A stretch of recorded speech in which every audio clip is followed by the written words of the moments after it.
आता आपण पोचलेलो आहोत गजानन महाराजांनी केलेली सजल विहीर। आता माझ्या मागे तुम्ही बघताय तीच एकेकाळी कोरडी ठणठणीत विहीर होती, जी महाराजांनी एका क्षणात सजल केली। ह्याची गोष्ट सांगायची झाली तर भास्कर पाटील नावाचा शेतकरी इथे शेती करत होता आणि त्याने त्याच्याबरोबर पिण्यासाठी पाणी आणलेलं।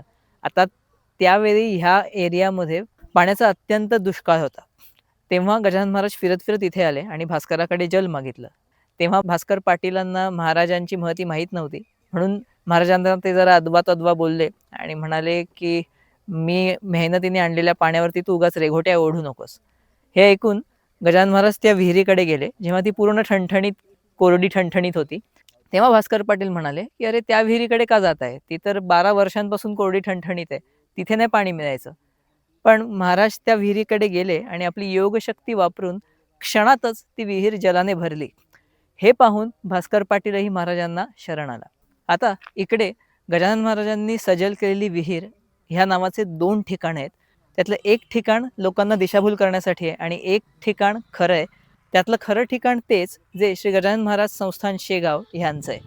तर खूप संशोधन करून मी ह्या मुद्द्यावर पोहोचलोय, की आत्ता आपण ज्या ठिकाणी आलोय ते खरं ठिकाण आहे आणि हे ओळखायच्या 2 खूण आहेत।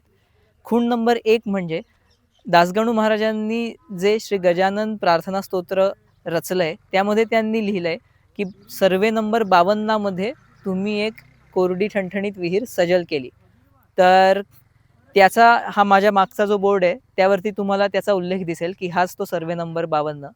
आणि खूण नंबर 2 ह्याच्याच मागे गजानन महाराजांचं देऊळ आहे। त्या देवळात तुम्ही गेल्यावरती दानपेटी बघा। दानपेटीवरती गजानन महाराज संस्थानचं ओरिजिनल चिन्ह आहे। त्यावरून आपण हा निष्कर्ष काढतोय, की हीच ती खरी विहीर जी गजानन महाराजांच्या पदस्पर्शाने पावन झाली आणि जी सजल झाली।